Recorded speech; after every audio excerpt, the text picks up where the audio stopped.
주 동안 잘 지내셨습니까? 도윤이 어머니 반갑습니다. 오늘 사도신경 13번째 시간에 갔습니다. 오늘 예수님께서 장사 되신 바 되셨다. 이 말씀을 가지고 여러분들과 함께 말씀 나누겠습니다. 예수님 십자가에 못 박혀 죽으시고 장사 지낸 바 되셨습니다. 오늘 본문과 같이. 그분이 장사 지낸 바 되신 것은, 그리고 또 무덤에 묻히신 일은 사실 모든 죽는 자들에게 일어나는 평범한 일 같습니다. 사람이 죽으면 이렇게 장사 지내잖아요. 장례를 치르고. 이런 평범한 일 같으나 우리 주님의 생애에서 일어나는 일들은 그저 일어나는 일이 하나도 없습니다, 여러분. 그렇기 때문에 이 작은 사실 하나도 의미가 있고 또 우리와 연관하여서 깊은 뜻이 있는 것입니다. 예수님이 장사 지낸 바 되셨다는 사실은 마태복음, 마가복음, 누가복음, 요한복음 이 네 복음서에 모두 다 기록된 사실입니다. 그리고 예수님을 장사 지내는 데 그 주도적으로 관여한 사람이 아리마대 사람 요셉이라 성경은 증언하고 있습니다.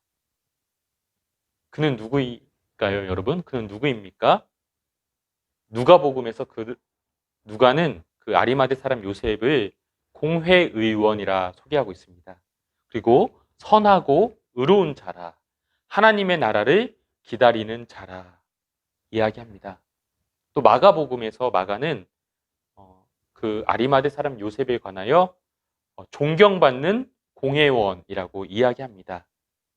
즉 그는 예수를 죽이려고 결의하고 또 예수를 잡아서 신문하고 빌라도에게 넘겨준 공의회 소속의 한 인물이었던 것입니다. 바로 사내들인 공회원이었던 것이죠. 그러나 누가는 분명하게 이를 덧붙입니다. 아리마대 사람 요셉은 그들의 결의와 행사에 찬성하지 아니한 자라. 네. 그도 역시 사내들인 공회원의 한 인물로서 존경받는 공회원으로서 속해 있었지만 그들의 결의, 예수를 십자가에 못 박자, 예수를 죽이자, 예수를 신문하고 빌라도에게 넘겨준 그들의 그러한 행사에는 찬성하지 않았던 인물이 것입니다. 그리고 오늘 본문 38절에서 요한복음에서 요한은 이렇게 이야기합니다.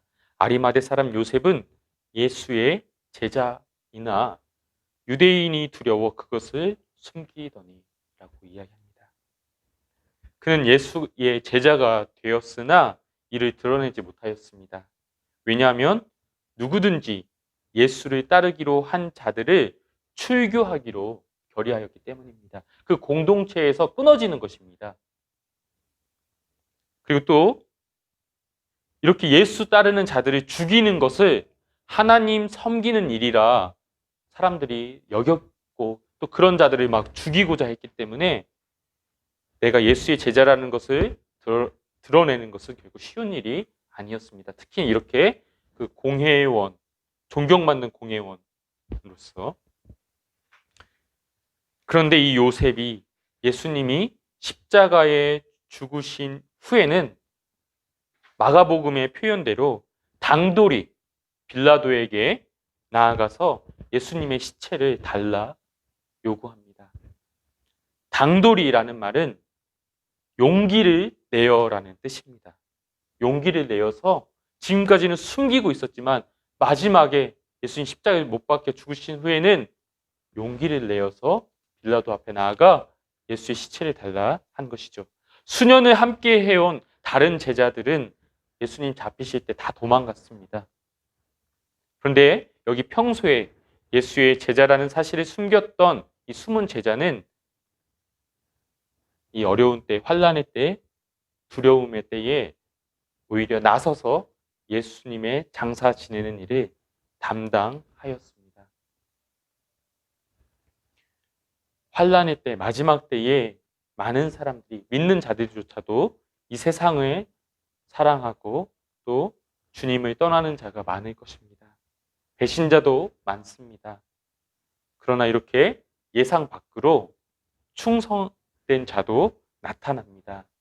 믿음이 연약했던 자가 용기를 내어 담대히 제자의 도를 따르는 것 또한 하나님의 은혜요 역사인 것입니다. 우리 가운데 또 이 교회들 가운데 믿음이 없어 보이고 연약해 보이고 이런 지체들이 많이 있습니다. 그러나 10년 후에 20년 후에 또 환란의 때에 그들에게 예수를 아는 빛, 하나님의 영광의 빛이 그들에게 비춰질 줄 모릅니다, 여러분. 그들이 어떻게 예수님 사랑하고 또 주님을 섬길지는 모르는 것입니다. 그렇기 때문에 우리가 할 일은 판단하는 것이 아니라 기도하는 것입니다. 하나님의 선하심과 신실하심을 바라보는 것이지요. 저는 우리 자녀들이 지금은 어린 나무 같지만 하나님의 자라게 하심을 따라 하나님의 그 비추이심을 따라서 그들이 큰 나무가 되고 우리 주님을 아는 일에 하나님을 아는 일에 정말 풍성한 자 되어서 많은 이들을 섬기게 하는 섬기는 자들이 되기를 기도합니다. 38절 후반 말씀을 보면 예수의 시체를 가져가기를 구하매 빌라도가 허락하는지라 이에 가서 예수의 시체를 가져가니라 라고 성경은 말씀하고 있습니다. 성경은 분명하게 말하고 있습니다. 예수의 시체를 가져갔다고. 그리고 요셉은 마태복음의 말씀에 따르면 그 아리마대 사람 요셉은 예수님의 시체를 자기 무덤에 그 시체를 뉘었습니다. 예수님은 묻히실 곳도 없어서 남의 무덤을 빌린 것입니다. 태어날 때에도 이 땅에 거하실 때에도 정말 머리 둘 곳 없었던 주님이셨는데 이제는 묻히실 곳도 없어서 남의 무덤에 묻히신 것입니다. 그렇게 죽기까지 우리 주님은 정말 미천해지셨습니다. 낮아지셨지요. 그리고 이것은 이사야 53장 9절 말씀의 성취입니다.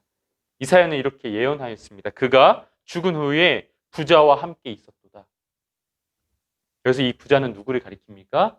성경은 아리마대 사람 요셉이 부자였다라고 분명하게 이야기하고 있습니다. 바로 부자였던 아리마대 요셉의 묘실에 묻힐 것을 예언하여 이사야는 그렇게 이미 예언한 것입니다. 예수님이 무덤에 묻히셨다는 이 사실은 무엇을 말해줍니까? 바로 확실한 죽음을 말하는 것입니다. 그래서 하이델베르크 41문도 이와 같이 질문합니다. 그는 왜 장사 지낸 바 되셨습니까? 그로써 그가 참으로 죽으셨음을 보여주기 위해서입니다. 이처럼 그리스도는 확실히 그리고 분명히 죽으셨습니다. 그리고 이를 보증하듯 당대 유대인의 관례를 따라 장례가 치러졌고 무덤에 묻히신 것입니다. 그분의 죽으심, 그분이 무덤에 묻히심이 우리와 어떤 연관이 있을까요? 결론부터 말하면 그분의 죽음과 장사되심으로 바로 우리의 죽음과 장래의 의미가 완전히 바뀌었다는 것입니다. 그분이 우리의 죄를 대신 지고 하나님의 진노의 형벌로서 죽으심으로 말미암아 이제 더 이상 우리는 우리의 죄값으로 우리의 죄의 그 형벌로서 죽음을 맞지 않게 되는 것이죠. 죄의 저주로서 무덤에 묻히지 않습니다. 우리에게는 그 형벌적인 요소가 다 제거되었기 때문입니다. 그래서 바울은 이렇게 이야기합니다. 사망아, 너의 쏘는 것이 어디 있느냐? 너의 승리가 어디 있느냐? 우리 그리스도 안에서는 이제 사망의 저주, 죄의 죽음이 없다는 것입니다. 죄로 인해 죽는 것이 아니라면, 우리 그리스도인이 죄로 인해 죽는 것이 아니라면, 그러면 우리는 왜 그 죽음을 경험해야 하는 것이죠?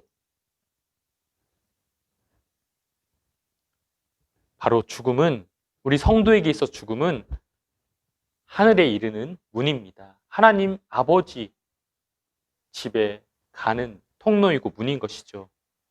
제가 아들한테 이런 이야기를 했습니다. 이루야, 우리가 왜 죽는 줄 아니? 우리는 죄로 인해 죽는 게 아니야. 우리는 죽음으로 하나님 아버지 만나러 가는 거야. 하나님 아버지 품에 안기는 거다.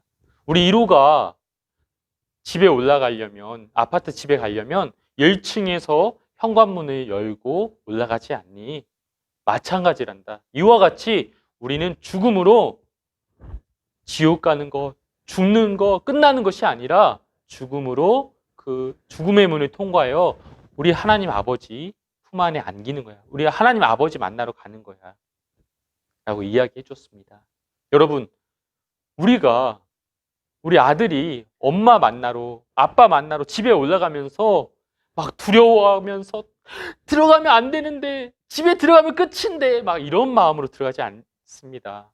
엄마 아빠 만나고, 또 엄마 아빠가 해준 맛있는 음식 먹고, 또 목마르니까 물도 마시고, 또 동생들하고 재밌게 놀고, 기쁜 마음으로 집으로 막 올라오죠. 마찬가지입니다.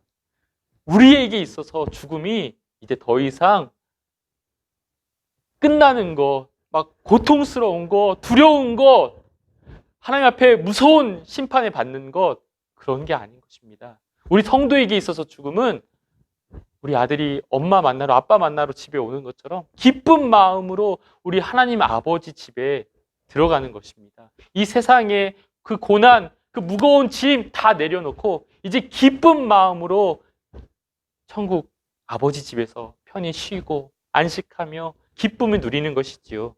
이렇게 우리에게 있어서 죽음은 그리스도의 죽음으로 인하여, 그분의 무덤에 묻히심으로 인하여 우리의 죽음의 의미가 이렇게 완전히 바뀌어버린 것입니다. 또한 죽음은 우리가 그토록 소망하고 바라던 정말 그리스도와 같이 온전케 되는 것, 즉 성화에 다다르는 문입니다, 여러분. 죽음 이후에 하늘에는 온전케 된 의인들의 영혼들만 있습니다. 히브리서 12장에 말씀하고 있죠. 온전케 된 의인들의 영혼만 하늘에 있습니다. 이 땅에서 완전한 성화에 다다른 이가 아무도 없습니다. 여러분, 아무리 선한 사람도, 훌륭한 사람도 온전케 된 사람은 아무도 없었습니다. 이 땅에서는. 그러나 죽음을 통하여 하나님 나라에 있는 영혼은 모두 다 온전케 되는 것입니다. 이처럼 죽음은 성화의 최종적인 수단인 것이지요. 그러나 그 죽음이 성도에게 당시는 고통입니다. 그렇기에 죽음은 성화를 위한 징계의 극치라 할 수 있는 것입니다. 그래서 우리 신학자 루이스 버코프는 이렇게 이야기했습니다. 죽음은 하나님이 우리를 위해 마련하신 성화의 최종적인 수단이요, 영혼의 성화를 위한 징계의 극치라. 이 땅에서 이룰 수 없었던 그 성화, 그러나 죽음을 통해서 우리는 하나님 나라에서 완전한, 온전케 된, 성화된 모습으로 있는 것이지요. 그렇지만 그 죽음이 당시에 우리에게 있어서는 또 슬픈 일이고 굉장히 힘든 일이고 어려운 일이기 때문에 그것은 또한 징계의 극치, 성화를 위한 징계의 극치라 이야기했습니다. 성도에게 있어 죽음은 이제 더 이상 죄의 형벌로, 죄의 저주로 무덤에 묻히는 것이 아니라, 끝나는 것이 아니라 오히려 하나님 나라에 들어가는 통로이고, 또 우리 영혼이 온전케 되는 마지막 길인 것입니다. 죽음은 우리를 겸손하게 하지요. 하나님을 더 생각하도록 합니다. 우리를 죽음의 저주와 형벌에서 구원하신 예수님께 깊은 감사를 또 드리게 합니다. 그리고 죽음 자체가 우리 영혼을 온전케 성화시켜서 하나님 아버지 품 안에 거하도록 하는 것이지요. 여러분, 저에게 참 비참한 고민이 있습니다. 무엇인지 여러분 아십니까? 저에게 정말 고민이 있어요. 비참한 고민입니다. 죄가 끊이질 않는다는 것입니다. 탐욕의 죄, 무절제의 죄, 분노의 죄, 음란의 죄, 불신의 죄. 탐욕이 사그라들면 무절제한 죄들이 다시 들어서고, 그것이 또 사그라들면 또 분노와 원망, 짜증이 오고, 또 그것이 좀 사그라들면 또 음란이 순식간에 들어오고, 계속해서 죄의 연속이고 반복되는 것을 보아요. 한 가지 죄가 그치면 다른 죄가 들어오고 다른 죄가 들어옵니다. 사탄 마귀가 한 번 왔다가 그냥 가는 것이 아니죠. 또 다른 걸로 예수님 시험하실 때도 그랬잖아요. 한 번 시험하고 거절당하니까 도망간 게 아니잖아요. 또 다른 걸로 이것으로 공격하고 또 저것으로 공격합니다. 나의 부패함이, 나의 이 범죄함이, 나의 이 죄 가운데 무너짐이 언제 끝나려나? 죄와의 처절한 싸움은 언제나 끝이 날까?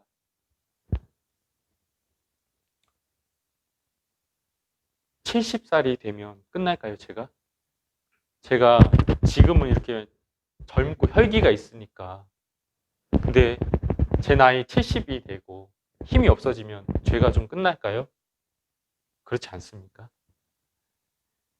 아니면 제가 다 가지면 끝이 날까요? 다 가지면 수십억 막 이렇게 로또에 당첨되고 이래서 막 다 가지면 끝이 날까요? 죄가 끝날까요? 아마 죽기까지 눈물 흘리면서 하나님의 은혜를 구할 것이라 생각됩니다. 그리고 죽음으로 우리는 우리의 연약하고 비참한 죄를 그치고 우리가 그토록 소망했던 주님 닮은 온전한 모습으로 주님과의 그 영생의 교제, 그 친밀함의 극치를 누리며 안식할 것입니다. 그렇기에 죽음이 우리 성도에게 있어서는 저주와 두려움이 아니라 더 좋은 곳, 하나님 나라, 본향 가는 길이고 또 아버지와 온전한 교제 가운데 들어서는 것입니다. 우리는 죄의 값으로 죽는 것이 아니라, 그래서 형벌로서 정말 지옥 가는 것이 아니라 하나님 나라 들어가는 그 통로로 죽음을 맞이하는 것이지요. 죽음으로 위와 같이 우리 영혼은 하늘에 거하나 우리 몸은 이 땅에서, 무덤에서 썩게 됩니다. 이를 위한 절차가 장래인 것이죠. 이것이 더 이상 우리에게 두려움이 아닌 것이 됩니다. 왜냐하면 그 땅 속에서 썩는 우리 몸조차도 우리 주님이 다시 오실 때 주님의 몸과 같은 영광스러운 몸, 부활의 몸을 가질 것이기 때문입니다. 그동안 우리 몸은 그 무덤 속에서 주님 다시 오시는 그때를 기다리는 것이죠. 성경은 이를 주 안에서 자는 것이라 라고 표현합니다. 죽은 것이 아니라 자는 것이라, 쉬는 것이라. 그러면서 우리 몸이 주님의 몸과 같이 부활의 몸 입기를 기다리는 것이라. 그래서 바울은 이렇게 이야기합니다. 우리가 다 잠잘 것이 아니요 마지막 나팔의 순식간에 호련히 다 변화하리니 나팔 소리가 나며 죽은 자들이 썩지 아니할 것으로 다시 살고 우리도 변화하리라. 이 썩을 것이 불갑을, 썩지 아니할 것을 입겠고 이 죽을 것이 죽지 아니함을 입으리라 라고 바울은 이야기합니다.